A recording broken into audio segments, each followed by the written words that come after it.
하나님 말씀은 시편 127편의 말씀이 되겠습니다. 1절부터 끝절까지 봉독해 드리겠습니다. 여호와께서 집을 세우지 아니하시면 세우는 자의 수고가 헛되며 여호와께서 성을 지키지 아니하시면 파수꾼이 깨어 있음이 헛되도다. 너희가 일찍이 일어나고 늦게 누우며 수고의 떡을 먹음이 헛되도다. 그러므로 여호와께서 그의 사랑하시는 자에게는 잠을 주시는도다. 보라, 자식들은 여호와의 기업이요 태의 열매는 그의 상급이로다. 젊은 자의 자식은 장사의 수중의 화살 같으니 이것이 그의 화살통에 가득한 자는 복되도다. 그들이 성문에서 그들의 원수와 담판할 때에 수치를 당하지 아니하리로다. 아멘. 어린이날도 지나고 또 어제 어버이날도 지났는데 어떻게 잘 지내셨는지 모르겠습니다. 가정의 달이고 무엇보다도 가정에 다시 한번 주님의 평안이 있기를 주의 이름으로 축복합니다. 가정에 평안이 있는 것이 가장 큰 가화만사성이죠. 그렇죠? 가정이 복되어야 되겠죠. 오늘 가정의 달인데 여러분 질문해 볼게요. 가정의 달인데요. 질문해 볼게요. 이 세상에서 가장 중요한 단체가 오늘 가정의 달이거든요. 가장 중요한 게 뭘까요? 아유, 잘하시네요. 가정이겠죠. 그렇죠? 가정이 참 소중합니다. 근데 가정과 함께 또 중요한 게 뭐냐면 교회예요. 왜 교회가 중요한가에 대해서는 다음 주에 말씀을 드리려고 하고 오늘은 가정에 대한 이야기 가운데 오늘 제목이 뭐냐면 우리의 자녀들이 얼마나 하나님의 주신 기업이고 자녀가 중요한가. 가정에 있어서 오늘 부모의 입장에서 자녀에 대한 말씀을 드리려고 합니다. 그래서 하나님의 기업, 자녀 따라 하십시다. 하나님의 기업, 자녀. 이 자녀는 가정은 특별히 모든 조직의 기초와 같습니다. 그래서 가정이 건강하면 사회가 건강해요.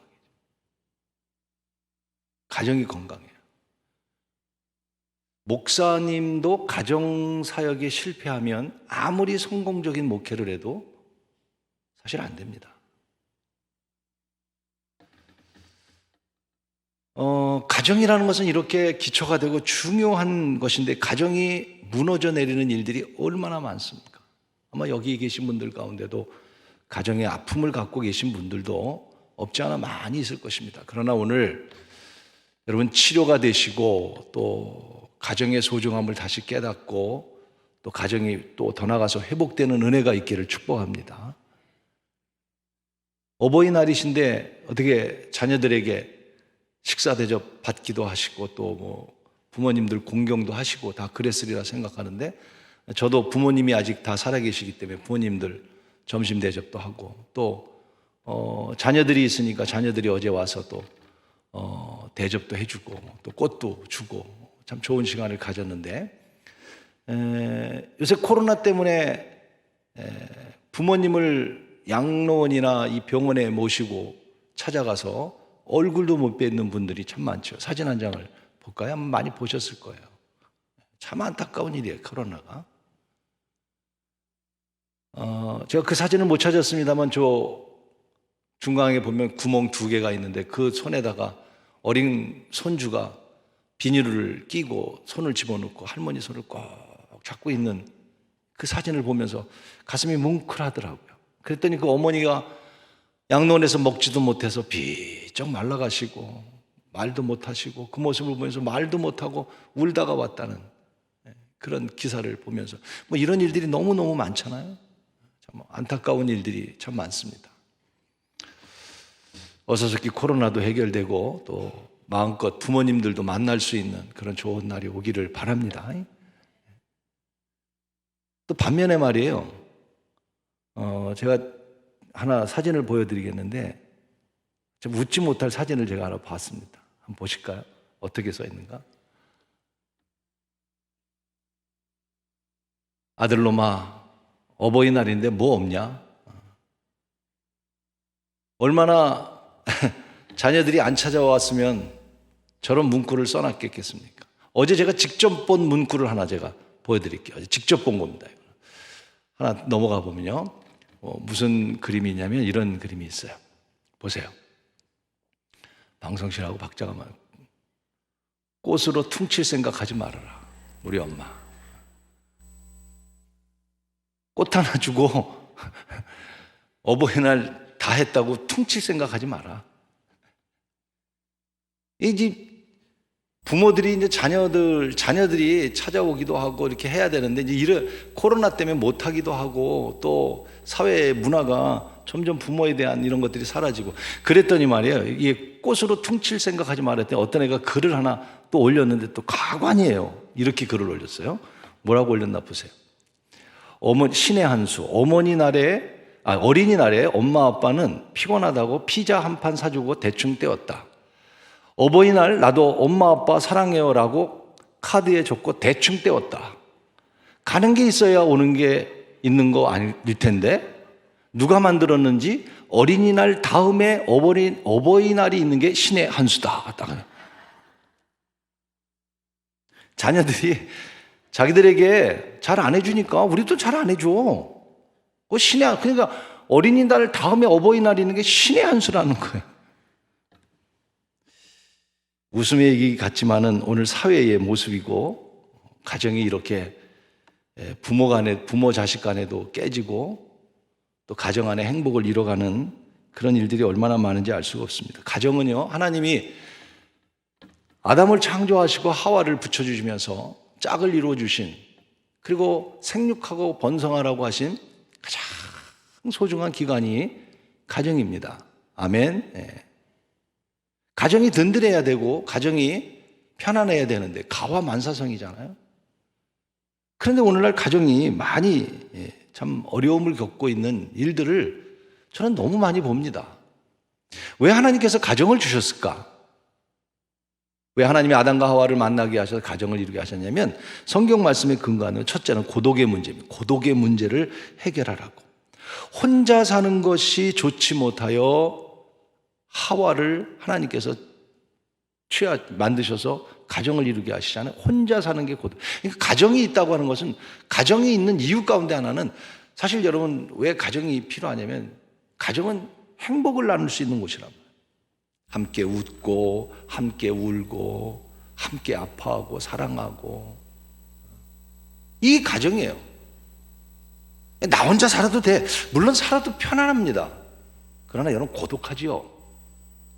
혼자라는 건 고독한 겁니다. 그래서 하나님께서 가정을 만들어 주신 것은 고독의 문제를 해결하라고. 인간은 사회적인 동물이잖아요. 나 혼자 살 수 있는 게 아니잖아요. 또 하나는 가정을 주신 이유 가운데 하나는 성경적인 대답입니다. 서로 돕게 하기 위해서. 성경이 말씀하고 있거든요. 창세기에 말씀합니다. 돕는 배필을, 돕는 자, 베푸는 자, 헬퍼.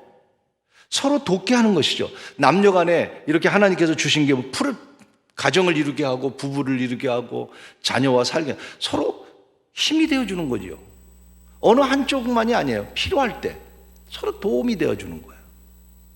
요새 쓰는 단어들 가운데 뭐 남녀 평등이라는 말을 쓰잖아요. 저는 그렇게 좋아하지 않습니다. 여성분들 뭐 때문에 남녀 평등이라고 말씀하세요? 그 말 자체가 비하하는 말이라고 저는 생각해요. 남녀는 평등한 거 아닙니까? 근데 왜 또 남녀 평등을 얘기하세요? 물론 사회가 여성에 대한 비하적인 일들이 많다 보니까 그런 단어를 쓰고는 있지만 하나님은 여러분 다 평등하게 만드셨습니다. 저는 이렇게 남녀 평등이라는 말보다 더 쓰고 싶은 말은 왜 하나님이 남녀를 만드셨느냐? 서로 도우라고. 동의되세요? 그렇지 않습니까? 남자가 꼭 설거지 해야만 평등입니까? 안 하니까 평등이 아니고요. 그런 건 아니잖아요. 뭐 도울 수도 있는 거고 못 도울 수도 있는 거고. 그게 평등은 아니에요. 근데 사회가 자꾸 그렇게 만들어 간다. 남녀는요. 하나님께서 우리 가정을 주신 것은 서로 도우라고 주신 거예요. 이제 세 번째가 뭐냐면 왜 하나님께서 가정을 주셨느냐? 창세기 1장 28절에 근거한다면요. 세 번째는 뭐냐면요. 자녀를 출산하라고 주신 거예요. 자녀. 창세기 1장 28절에 뭐라고 말씀하셨습니까? 같이 한번 읽어볼까요? 창세기 1장 28절에 하나님이 그들에게 복을 주시며 하나님이 그들에게 이르시되 뭐라고 그랬어요? 생육하고 번성하여 땅에 충만하라. 여러분, 하나님이 하신 말씀입니다. 왜 부부를 만들어 짝을 지어 주셨느냐? 결혼하게 하시고 가정을 이루게 하셨느냐? 첫째는 고독하지 않고 서로 위로되게 하기 위함이고, 두 번째는 서로 돕기 위함이고, 세 번째는 뭐냐면 생육하고 번성하는 것, 많은 자녀를 출산하는 것이, 여러분 뭐라요? 하나님이 그들에게 복을 주시며 복을 주신 거예요. 복을 주시면서 자녀를 생산하라는 거예요. 아유, 우리 또 큰딸이 오해할 것 같아. 애기 안 나니까 아빠가 저 설교하나 보다 그럴 것 같아. 그건 아니고, 여러분, 자녀는 하나님이 생육하고 번성하라고 하는 얘기거든요. 근데 우리가 이런 말을 하면 무식하다고 얘기할 거예요. 아유, 목사님, 해산의 고통이 뭔지도 모르고, 우리 경제가 어떤지도 모르고, 무자식이 상팔자지, 무슨 자식이 많아야 그게 복입니까? 이렇게 생각할 수도 있고, 또 제가 만약 자녀를 많이 낳으라고 성경에 이렇게 말씀했으니 여러분 자녀를 많이 낳으십시오. 지금 제가 얘기하고 있어요. 저는 강조하고 있어요. 그런데 여러분이 제 얘기를 듣고 아주 비상식적이고 비현대적이고 더 나아가서는 어쩌면 여성 비하하는 말이다라고 말을 한다면, 지금 형편이 어떤데, 생활이 어떤데, 여러분 우리는 성경을 하나님 말씀을 잘못 이해하고 있는 거라고 저는 생각합니다. 자녀를 생육하고 번성하는 것은 하나님이 우리에게 주신 축복이기 때문에, 물론 여러 가지 정황에 따라서 우리가 하나 낳냐, 둘 낳냐, 셋 낳냐 얘기하지만 자녀는 하나님이 주신 이런 축복이라는 것이죠. 여러분, 지금 한국의 출산율이 1.09입니다. 거기서 지금 떨어졌어요. 0.89로 떨어졌습니다. 한 가정에 한 아이도 없습니다, 이제는. 이거 심각한 문제가 될 겁니다. 지금 미래학자가 얘기했습니다. 대한민국이 198개국 가운데 꼴찌입니다. 출산율이. 우리가 볼 때는 인구가 많으니까 애 안 낳는 것도, 또 결혼해서 애 없어도 얼마든지, 여러분 심각한 사회적인 문제가 될 뿐만 아니라 그런 문제보다도 더 문제는 뭐냐면 하나님이 가정을 이루고 부부를 이루어서 생육하고 번성하라고 이렇게 말씀하셨기 때문에 가정을 이룬 세 번째 이유가 뭐냐면 자녀를 낳는 거예요. 이스라엘 백성들은 이스라엘은 출산율이 몇이냐면 3.3 정도 됩니다. 이스라엘은 성경적인 나라거든요. 그래서 자녀가 세계 1위예요. 제일 많이 낳아요. 이 자녀의 출산은요, 가정에 굉장히 중요한 겁니다. 문제는 오늘 부모의 입장에서 하나님께서 우리에게 자녀를 주셨는데, 또 자녀를 많이 두어야 하는데, 어떻게 양육하고 또 우리가 부모로서 어떻게 올바른 자녀에 대한 이해를 가져야 되고, 또 자녀에게 있어서 부모는 어떤 존재고, 또 부모의 입장에서 자녀는 어떤 존재고, 오늘 우리가 말씀을 통해서 한번 생각해 보면서 따라하십시다. 오늘 하나님의 기업, 자녀 라는 말씀을 좀 나누려고 합니다. 첫째, 오늘 성경 말씀에 이렇게 말씀합니다. 여호와께서 1절이죠. 집을 세우지 아니하시면 세우는 자의 수고가 헛되고 여호와께서 성을 지키지 아니하면 파수꾼이 깨어 있음도 허사라. 여러분, 여호와의 집, 성전의 의미도 있을 수 있지만 가정일 수도 있겠죠. 하나님이 지키지 않으면 아무리 우리가 밤을 새고 수고해도 헛것이다. 그렇지 않습니까? 우리 자녀 문제 우리가 막 노력한다고 다 되는 건 아니죠. 자, 2절에도 이렇게 말씀합니다. 일찍이 일어나고 늦게 누우며 수고의 떡을 먹어도 아무리 그렇게 해도 하나님이 지키지 않으면 헛되다. 자, 3절이 오늘 핵심적인 얘기인데요. 3절에 자식에 대해서 이렇게 말씀합니다. 같이 읽겠습니다. 시작. 보라, 자식들은 여호와의 기업이요 태의 열매는 그의 상. 두 가지를 말씀합니다. 자식은 첫째 뭐라고 그러냐면 따라서 기업, 두 번째가 상급, 이렇게 말씀하죠. 기업과 상급이라고 했어요. 첫째, 자녀는 하나님이 우리에게 주신 기업입니다. 기업이라는 것은 사업을 말하죠. 근데 영어 성경에 보면 heritage, 그러니까 재산이란 말이에요. 상속된 재산이라고. 자식은 하나님이 우리에게 주신 상속할 수 있는 최고의 재산이 뭐냐? 자녀라는 겁니다. 자녀. 일반적으로 여러분들에게 있어서의 상속받을 수 있는 최고의 재산이 뭐라고 생각하십니까? 뭐가 여러분이 가장 기대하겠습니까? 부모님이 여러분들에게 뭘 남겨줬으면 제일 좋겠어요? 모르는 척하고 대답을 안 했어요. 돈이죠. 뭘 얘기해요? 그렇지 않겠어요? 부모들이 수십억 남겨주고 아파트 몇 채 남겨주고 부동산 땅 많이 남겨주고 그것이 우리는 최고의 기업으로 또 유산으로 받았다고 생각할 겁니다. 요새 여러분 흙수저 이런 얘기 많이 하지 않습니까? 금수저. 부모가 재산 남겨줘서 그 재산 가지고 엉터리로 살아가는 젊은이들도 의외로 참 많더라고요. 우리나라가요. 부모에게 재산을 물려받는 게 최고의 기업이라고 우리는 유산이라고 생각하지 않겠습니까? 참 감사하게도 우리 아버님도 저 시흥 쪽에서 목회를 하셨는데 그때 저에게 거기서 목회하시면서 안산의 안산 땅 2,000평을 저에게 물려주신 거예요. 얼마나 감사한지. 너무 오해하지는 마세요. 안산의 안산 땅입니다. 오해는 하지 마세요. 안산의 안산 땅이에요. 또 소문 내가지고 목사님 안산에 2,000평이 있다 그러지 마시고.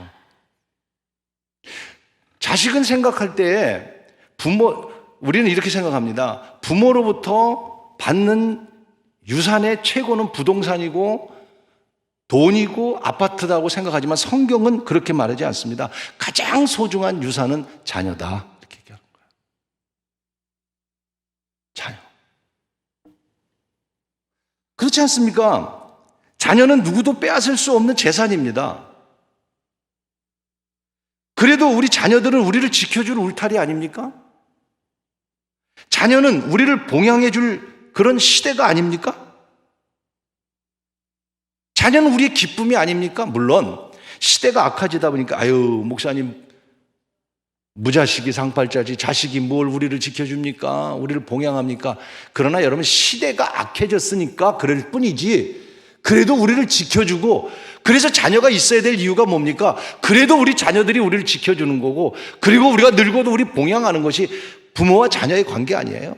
그러니까 자녀가 있어야 되는 거고 자녀는 지울 수 없는 가장 물려받은 유산 가운데 하나가 자산 가운데 하나가 기업이 자녀라고 하는 사실이지 않습니까?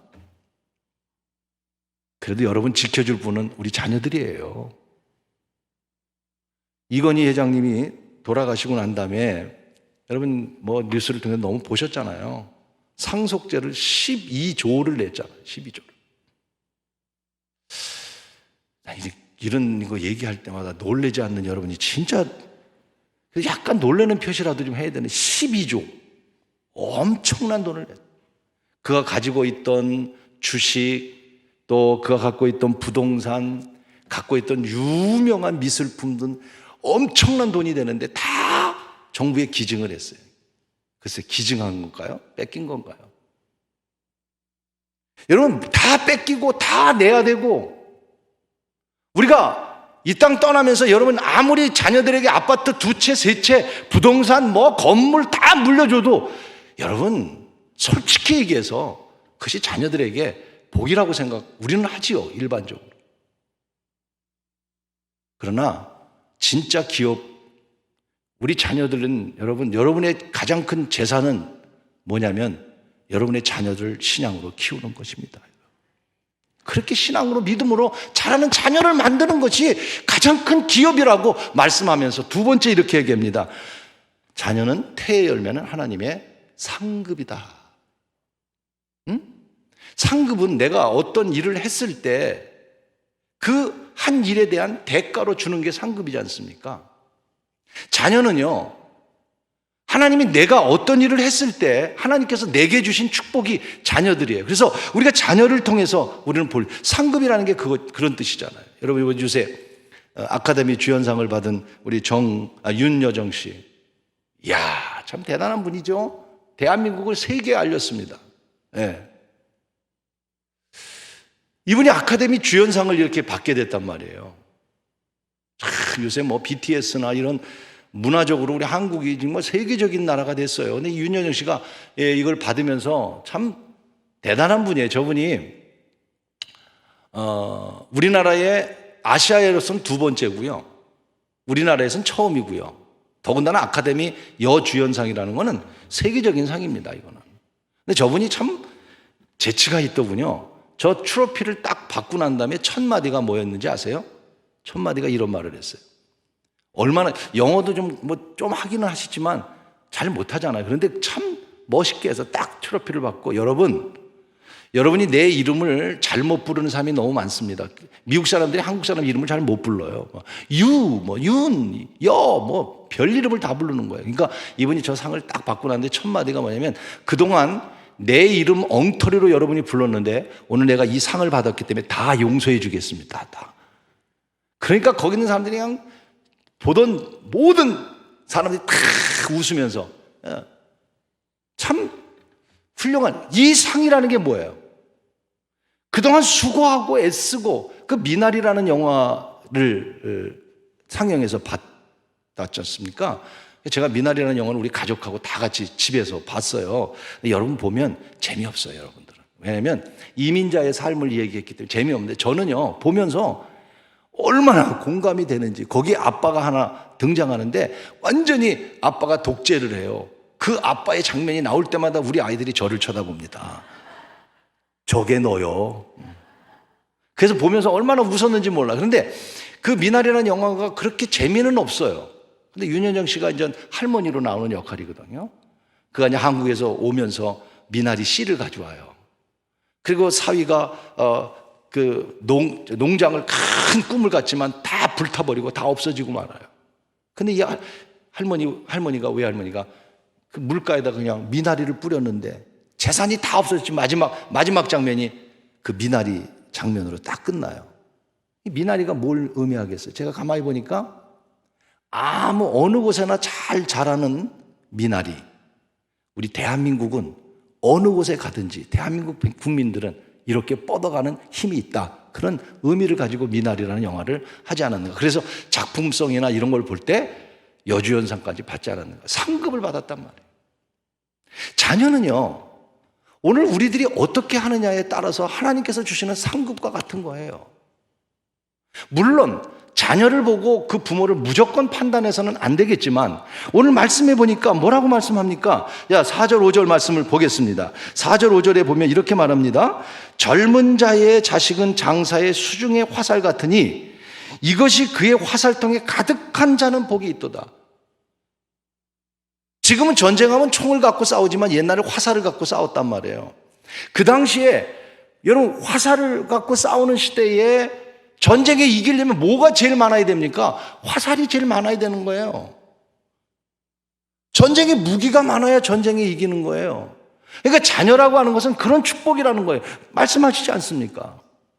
그래서 자녀를 번성하고 생육하고 번성하고 그리고 자녀들을 잘 키워서 두면 훗날에 마치 전쟁터의 화살과 같은 화살통에 화살과 같다고 말씀하고 있는 것입니다. 우리는 무자식이 상팔자라는 얘기 하지만 그렇지 않아요, 여러분. 시대가 변했기 때문에 우리가 그런 얘기를 하는 거죠. 시편 128편 3절에는 이렇게 말합니다. 내 집 안방에 있는 네 아내는 결실한 뭐 같고? 아내는 포도나무 같고, 그리고 네 식탁에 둘러앉은 자식은 어린 뭐와 같고요? 감람나무 같고. 자, 의미가 있어요. 포도나무는 포도즙을 내서 포도주를 마시면 흥분이 되고 기쁘고 이제 그런 뜻이죠. 그래서 아내는 가정에 기쁨을 준다는 뜻이 있고요. 자녀는 감람나무라고 그랬어요. 감람나무는요, 이 감람나무는 잘 죽질 않아요. 그리고 감람나무에서 나는 감람류는 가장 이스라엘 백성들에게 가치 있는 기름입니다. 감람기름이요. 성전에서만 쓰여집니다. 그리고 이 감람나무는 오래 갑니다. 죽질 않습니다. 자식은 이렇게 오랫동안 주어지는 하나님의 상급이다. 그런 뜻을 갖고 있는 거예요. 그래서 오늘 여러분, 우리 이 자녀들이 정말 잘 돼야 되고, 우리에게 주신 자녀들 또 자녀들을 우리가 양육해야 되고, 또 우리 자녀들, 우리 젊은이들 능력껏 자녀를 키울 수 있을 만큼 자녀를 생산하고, 이건 하나님의 성경적인 이야기란 말이에요. 너무 시대가 키우기가 힘들다, 나 살기도 어려운, 여러분 굉장히 그건 이기적인 얘기고요. 그래서 우리가 자녀들을 양육하고 생산하고 해서 이렇게 키우고 하나님의 자녀로 키워야 되겠죠. 그런 책임이 우리에게 있죠.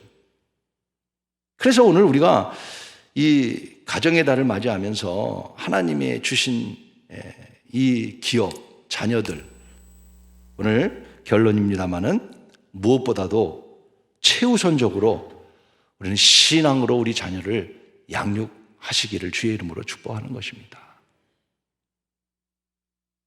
에베소서 6장 4절에 말씀합니다.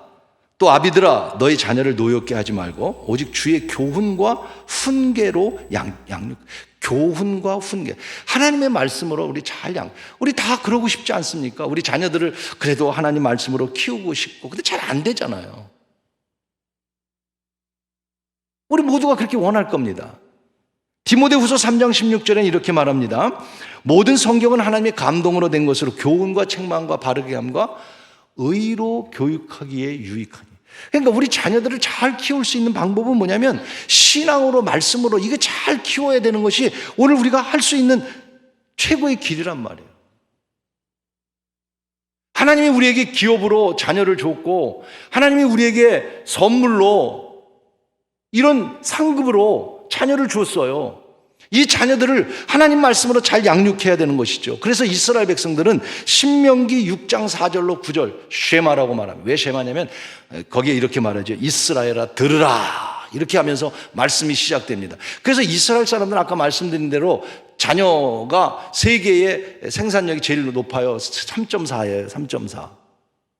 그리고 이스라엘 백성들은 하나님 말씀으로 그들을 양육합니다. 그러니까 훌륭한 인물이 많이 나오는 거예요. 이스라엘이라는 땅은요, 우리나라 전라남북도 합친 그 땅입니다.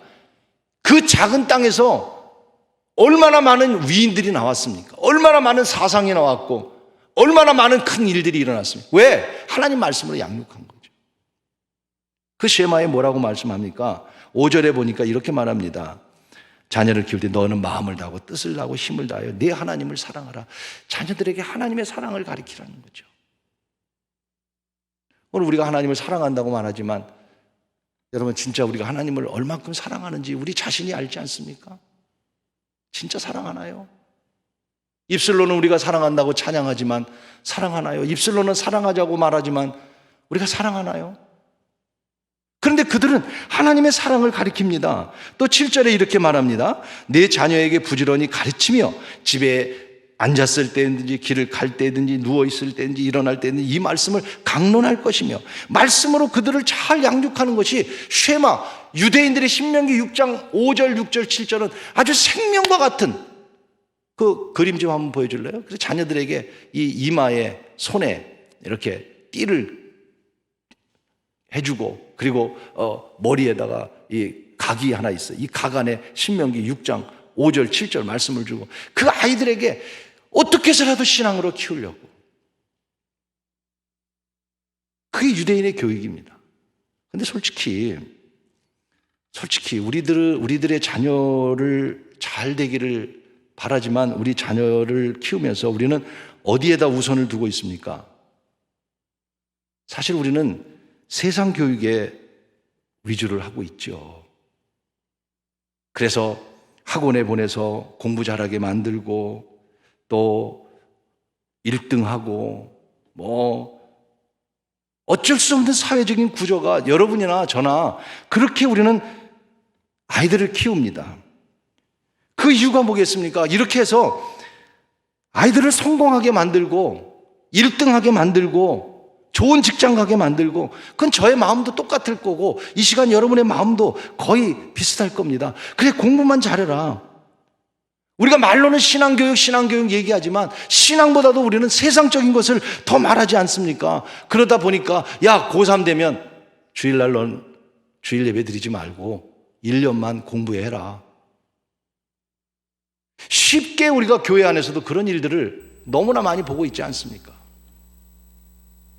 인격과 인성에 대해서는 사실 우리가 말할 뿐이지 아이들을 가리키면서 공부는 잘하는데 인성이 없는 아이들이 얼마나 많고, 성공은 했지만 부모를 모르는 자녀들이 얼마나 많고, 그것이 오늘 우리 현실이고, 우리 스스로도 아이들을 그렇게 가리키고 있지 않습니까? 사회가 그렇고요. 그러나 우리는 그렇게 하면 안 된다는 것이죠. 우리는 자녀를 그렇게 양육하면 안 되겠다는 것이죠. 드라마 가운데 펜트하우스라고 하는 드라마가 끝났습니다마는 상영이 됐어요. 이 펜트하우스를 제가 처음 보고서는요, 우리 아이들이 보길래 야단을 쳤어요. 야, 세상에 저런 세상이 어딨냐. 저거는 윤리적으로도 너무 말이 안 되니까 보지 말아라. 그렇게 해놓고 제가 저걸 끝까지 다 봤어요. 보는데요, 너무 재밌는 거예요. 근데 내용은 말이 안 돼요. 진짜 말이 안 돼요. 세상에 그럴 수가 있는가. 이 내용은 고등학교 안에 음악고등학교인데 그 안에서 아이들이 서울대를 가려고, 자기가 성공하려고 남을 죽이고 왕따시키고 그런 학교의 이야기인데, 그거로 끝나면 좋은데 그 학생들 뒤에 있는 부모들의 배경이 나오는 거예요. 부모들을 보니까요, 이 부모들이 심지어는요, 성공하기 위해서 남아이를 죽이고요, 이혼을 밥 먹듯이 하고요, 엄청난 가정과 윤리와 맞지도 않는 영화인데요, 보면 볼수록 더 재밌는 거예요. 왜요? 보면서 진짜 그런데 왜 이런 드라마가, 여러분 이 드라마는요 3% 내지 한 5%까지만 가면 성공입니다. 10%면 대성공이고, 이 드라마는 27%까지인가 같습니다. 이게 무엇을 의미하는 것일까요? 오늘날 이 드라마 속에서도 사람이 인성이나 인격이나 다 필요 없어. 성공하면 되는 거고, 너 서울대 가면 되는 거고, 사실 그것이 이들의 얘기가 아니고 우리가 못 보내서 그렇지 우리들 생각 속에도 사실 그게 꽉 차 있습니다. 혹시 여러분 가운데 그런 생각이 아니시라면 용서하십시오. 그러나 오늘 대부분 우리는 그렇습니다. 그렇다면 오늘 우리는 다시 우리 하나님이 주신 기업, 우리 자녀들을 결코 그렇게만 키워서는 안 될 것이라고 하는 이야기입니다. 그렇지 않겠습니까? 루스라고 하는 어린 소년의 이야기, 소녀의 이야기를 들으려고 합니다. 이 루스라는 어린아이는 다복한 가정에서 태어났습니다. 아버지는 의사인데 늘 식사하기 전에 성경을 펴놓고 성경을 읽는 아버지였습니다. 루스는 아버지의 이런 모습을 보고 자랐습니다. 학교에 갔다 돌아오면 어머니는 항상 방과 후에 소파에 앉아서, 식탁에 앉아서 항상 성경을 보고 기도하는 모습이었습니다. 루스는 어머니의 이런 아름다운 모습을 보고 자랐습니다. 어려서부터 이렇게 자란 루스는 이제 성경을 알고 또 교회 생활을 하고 하나님을 만났고 말씀으로 성장했습니다. 믿음으로 성장했습니다. 그리고 결혼을 했습니다. 그의 남편이 누구냐면 유명한 빌리 그레함 목사님입니다. 빌리 그레함 목사님의 아내가 된 이 루스는 평생 복음 전도자로 묵묵히 부모님의 신앙을 본받아서 아름다운 선교의 사역을 감당했습니다. 여러분, 루스가 이렇게 자랄 수 있었던 것은 누구 때문입니까? 키웠기 때문입니까? 양육했기 때문입니까? 부모님들의 신앙의 아름다운 모습이 자녀를 이렇게 만든 것입니다. 미국의 프리스턴 교수인 블랙 우드는 그리스도인이 자녀에게 남겨야 할 3가지 유산이 있다고 그랬습니다. 첫째, 좋은 기억, 좋은 습관, 좋은 이상. 부모가 자녀에게 남겨야 될 것은 좋은 기억, 좋은 습관, 좋은 이상. 다시 말하면 부모가 본이 되지 않으면 자녀는 따라오지 않는다는 것입니다. 아까 자녀는 우리 하나님께서 우리에게 주신 상급이라고 그랬습니다. 물론 자녀를 보고 부모를 무조건 판단하는 것은 옳지 않은 일입니다. 그러나 저의 경험과 지식의 모든 것을 동원해 봤을 때 모든 자녀의 문제는 부모에서부터 시작됩니다. 그리고 자녀는 분명히 부모의 열매입니다. 부모가 옳은 길을 가야 자녀가 옳은 길을 갑니다. 부모가 신앙의 길을 가야 자녀가 신앙의 길을 갑니다. 틀림없습니다. 탈무드에 이런 이야기가 나옵니다. 어떤 어머니가 옷가게에 가서 옷을 샀어요. 그래서 집에 와서 옷을 입어보고 주머니를 만져보니까 뭐가 하나 주머니에 걸려요. 꺼내보니까 보석이, 굉장히 큰 보석이 있는 거예요. 갈등이 생겼어요. 이 보석을 다시 주인에게 돌려줘야 되는 건지, 아니면 내 주머니에 있었으니까 내 것인지 갈등하다가 그들은 랍비에게 가서 물어보는 습관이 있어서 랍비를 찾아갔습니다. 선생님, 이런 일이 생겼는데 이 보석을 어떻게 하면 좋을까요? 그랬더니 랍비가 뭔 소리냐? 자기 것이 아닌데 어떻게 자기 것이 되냐고. 당장 주인에게 돌려주라고 이야기했습니다. 알겠습니다. 그때 돌아가는 그 어머니에게 랍비가 이렇게 얘기했습니다. 그 보석을 돌려주러 갈 때 꼭 아들을 데리고 가시오. 그러면 당신은 보석보다 수십 배 귀한 유산을 자녀에게 남겨줄 수 있을 것입니다. 여러분, 우리가 자녀에게 본이 되지 않고 어떻게 자녀가 잘 되기를 바라십니까?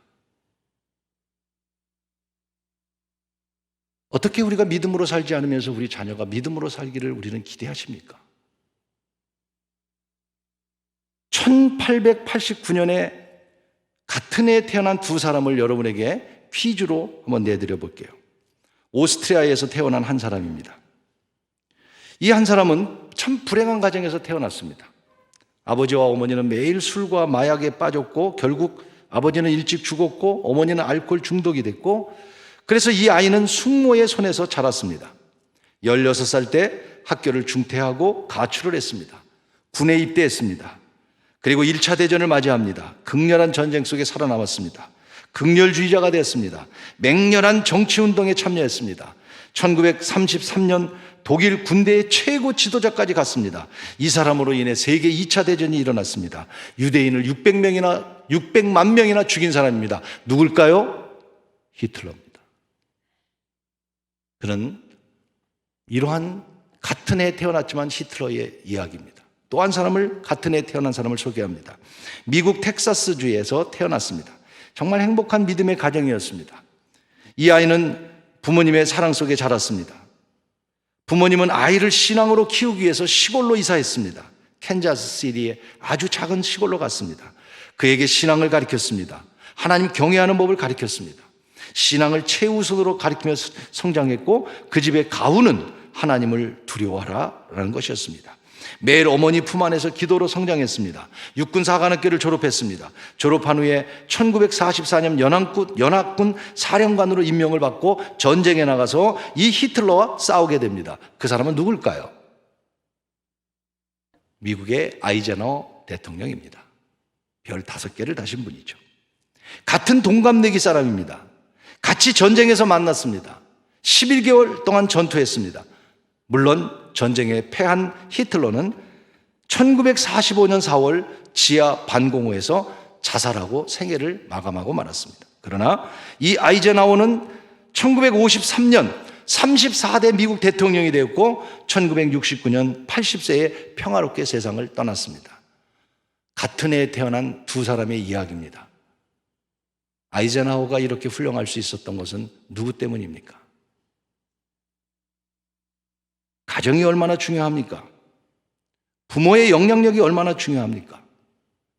오늘 저와 여러분도 우리 자녀에 대해서 관심이 있고 우리 자녀들이 잘 자라기를 바라고 자녀들이 성공하기를 바라고 자녀들이 신앙으로 자라기를 원하지만 여러분, 우리 자녀들은 어떻게 자라가고 있습니까? 그것이 누구의 책임입니까? 저는 자녀의 신앙은 부모의 책임이라고 강력하게 말씀드리고 싶습니다. 여러분에게 부담이 된다 할지라도 자녀의 신앙은 부모의 책임입니다. 잘 되기만 기대하지 말고 잘 양육하시기를 바랍니다. 자식은 하나님의 기업이요 하나님이 우리에게 주신 상급인데 우리가 기업으로 상급으로 받았으니 그 자녀들을 잘 양육하고 자녀들의 믿음의 본이 되고 그래서 신앙의 유산을 남겨주고 그래서 2대, 3대 여러분의 자녀들이 더 신앙의 대를 이어서 훌륭한 좋은 가정을 이뤄가는 우리 신년의 여러분 모든 가정이 되기를 주의 이름으로 축복합니다. 우리 감리교의 창시자 요한 웨슬레는 먼 훗날 하나님 앞에 서면 하나님이 우리에게 3가지 질문을 할 것이라고 얘기했습니다. 첫째, 당신은 당신의 시간을 어떻게 사용하셨습니까? 둘째, 당신은 당신에게 준 물질을 어떻게 사용하셨습니까? 셋째는 당신에게 준 자녀를 어떻게 양육하셨습니까? 라는 질문이라는 거예요. 여러분은 여러분에게 주신 시간을 어떻게 활용하고 있습니까? 내게 주신 재물을 어떻게 활용하고 있습니까? 특별히 하나님의 기업으로 준 우리 자녀를 우리는 어떻게 키우고 있습니까? 무엇보다도 우리는 본이 되어야 합니다. 우리가 자녀들의 본이 되어야 합니다. 그래서 우리 자녀들을 하나님 말씀으로 장을 양육하고 기도하며 키우면서 자자손손이 하나님의 대를 이어가는 우리 믿음의 우리 모든 가정 되기를 다시 한번 주의 이름으로 축원합니다.